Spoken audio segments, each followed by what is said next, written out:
So both sides were arguing about how to keep politics out of the judiciary, and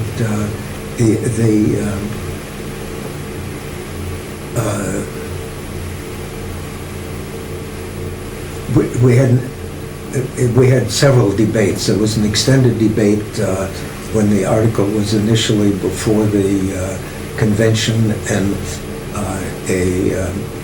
an amendment was proposed by McNeely to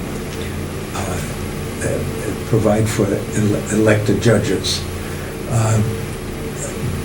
That was voted down with only two people, McNeely and W.W. Laws of Nome, voting for elected judges. All the other delegates supported the merit system. And what were the arguments or the concepts that carried the day at that time in that debate? The concept was that we need a way where we need a process that is outside of the political system, where money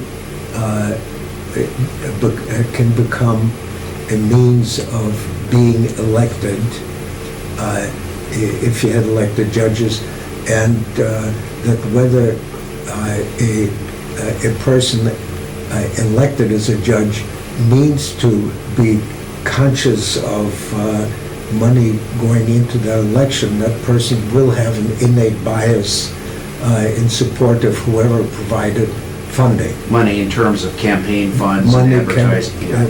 Campaign contributions, any other support for electing the judge. And on the merit system, there was also the argument that we need a process to make sure that only the best candidates come to the top, that are fully qualified to be a judge or a justice of the Alaska court system, and would even be considered, rather than anybody who happens to have a law degree, or maybe not even a law degree, but having a big mouth and or lots of money, becoming a judge. Okay, in other words, somebody that's a good politician but may or may not be a competent judge. Right, and we have seen those come and go.